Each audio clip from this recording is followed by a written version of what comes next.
Hi hello வணக்கம் welcome back to Dina's multi bagger. Market update என்னன்றதை பார்த்தலாம். நிஃப்டி வந்து 81 பாயிண்ட் மைனஸில் க்ளோஸ் ஆகிருக்கு.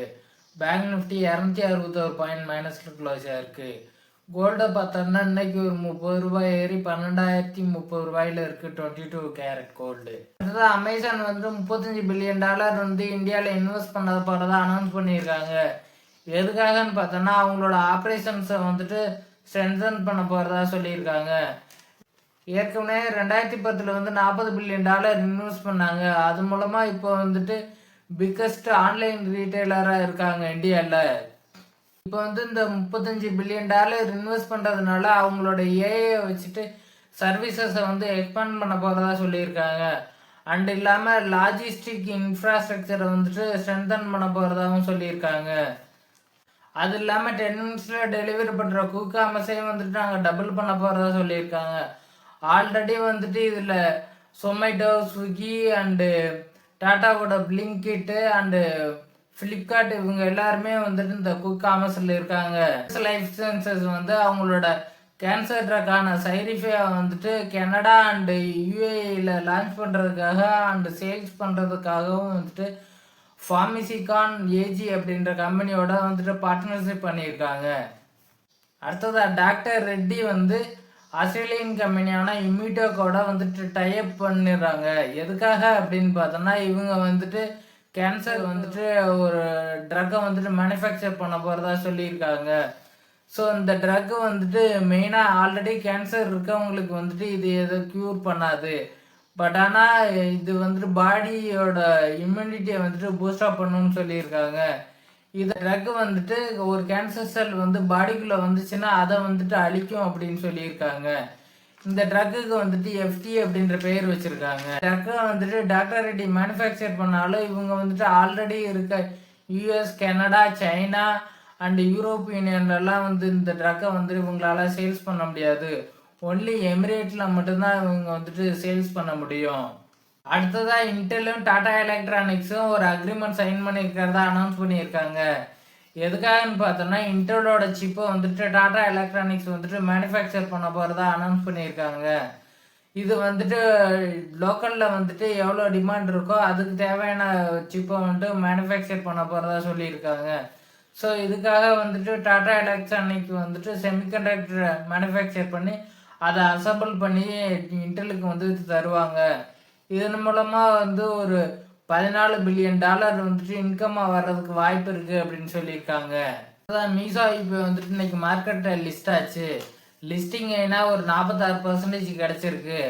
அது இல்லாமல் இன்னைக்கு வந்துட்டு ஸ்டாக்கு ரைஸ் ஆகி 53% வரையும் இன்னைக்கு வந்து ரிட்டர்ன் வந்திருக்கு. நம்ம வந்துட்டு ஆல்ரெடி 30% வரையும் லிஸ்டிங் கெயின் வர்றதுக்கு வாய்ப்பு இருக்குது அப்படின்னு சொல்லியிருந்தோம். அதை தாண்டி நமக்கு வந்திருக்கு. ஸோ அதனால நம்ம இந்த ஸ்டாக்கை வந்துட்டு லிஸ்டிங் கெயின் போதும் அப்படின்னு சொல்லிட்டு கண்டிப்பாக நம்ம எக்ஸிட் கன்சிடர் பண்ணிடலாம்.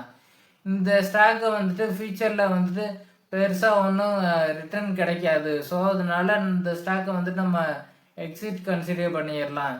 இப்போ வந்துட்டு புதுசாக ஐபிஓவில் அப்ளை பண்ணல. பட் ஆனால் இப்போ என்ட்ரு பண்ணலாமுன்னா கண்டிப்பாக வேணாம். இப்போவுமே இதுக்கு மேலே இந்த ஸ்டாக்கை வந்து நம்ம கன்சிடர் பண்ண வேணாம்.